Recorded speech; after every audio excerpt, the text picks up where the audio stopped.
On every Friday night, the complications of life slows down at the packed-to-capacity Kajiji's coffee shop on Jefferson Street.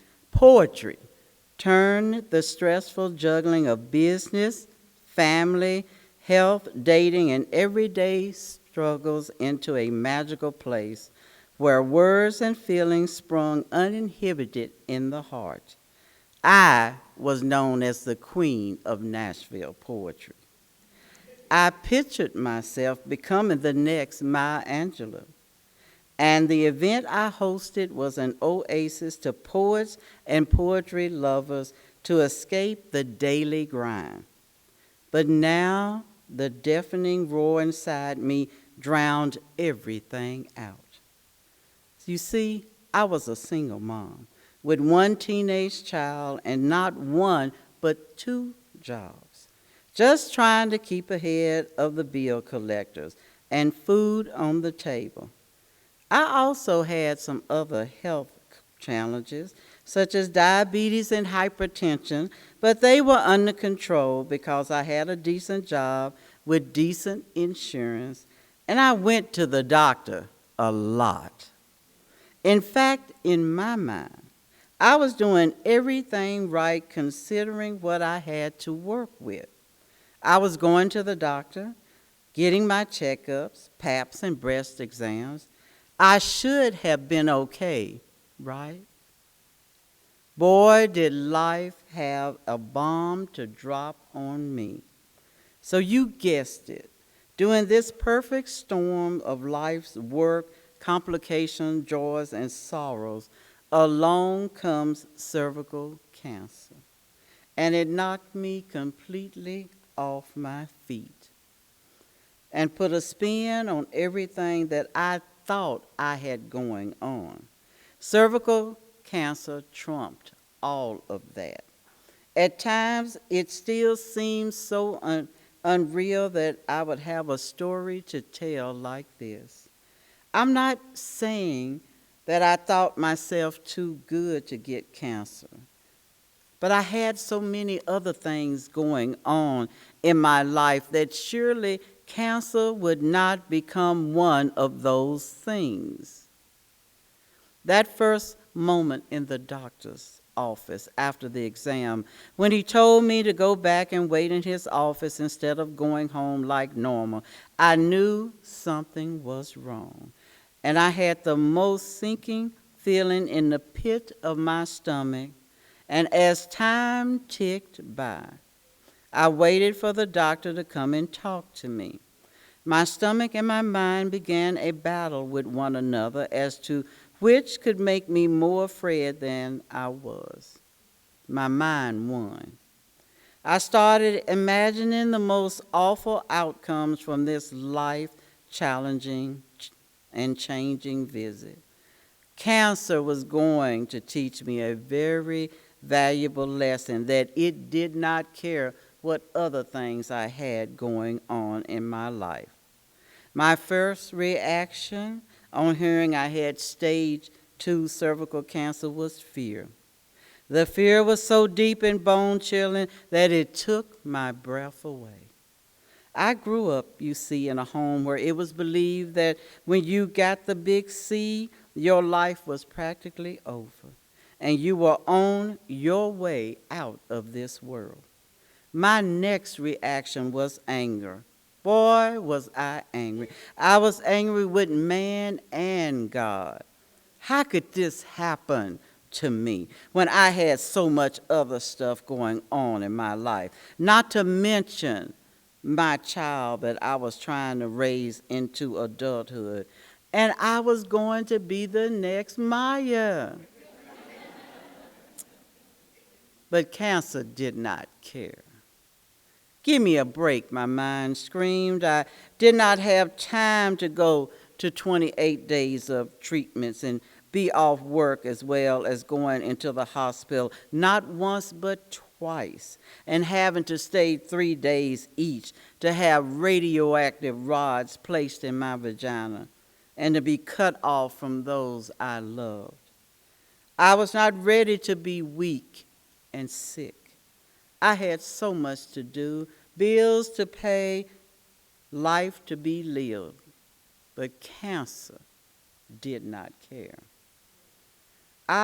So I went through those 28 days of radiation, as well as going into the hospital twice for 3 days each with a big lead shield placed between me and the world, all the while trying to put on a brave front for family, friends, and especially my daughter. You see, it was only the two of us against the world and this cancer. By the grace of God, I made it. I am now 15 years cervical cancer free. Because of my journey and what I had gone through, I knew that my life would be changed forever.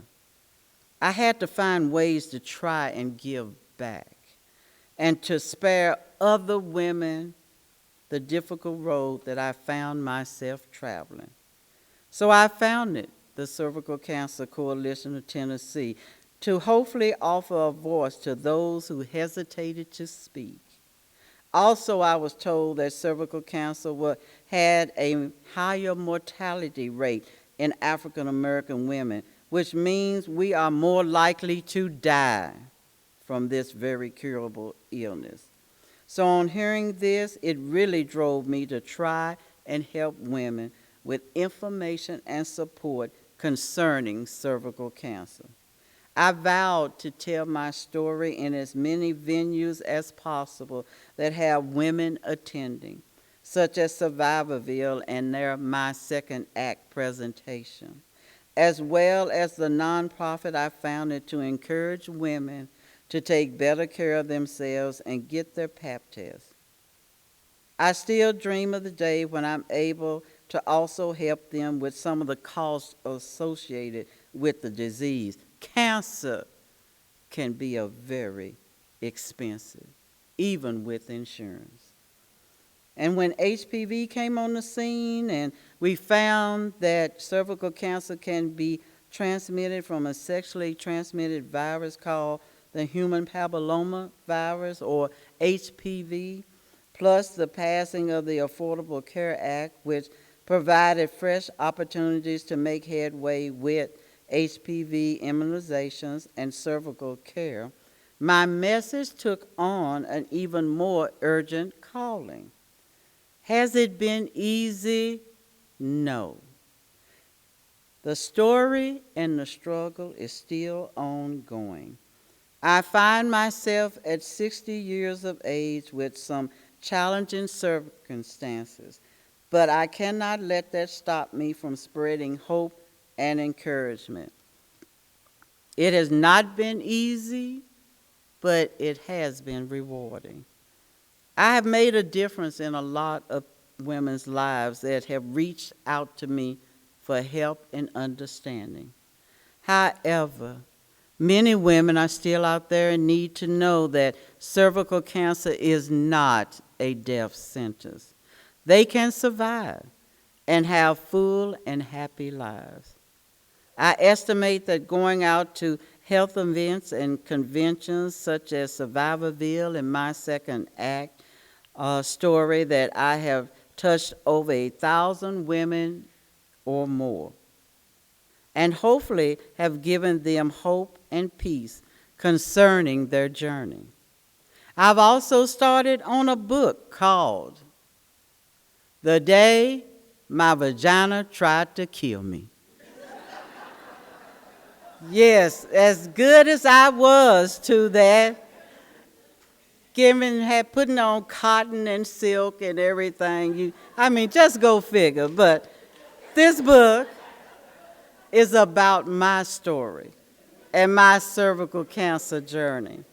Lord willing, it will be forthcoming soon with more food for thought. In closing, I would like to leave you with one of my signature poems. It's entitled Thoughts of a Cancer Patient. Sitting in the doctor's office all alone, I have so much to do. I just want to go home. How did I come to be at this place? I wonder, can the other people see the terror on my face? It seemed only a day ago that I had no serious health concerns at all. Then old Mr. Cancer decided to make a call. I'm too young for this, I cried. Now I'm feeling like all hope in me had died. But the doctor said that they had caught the cancer in time, and with proper treatment, I will be just fine. The road will not be easy, but I'm so glad to be alive. And now I wear a S on my chest. I will be okay. I will survive.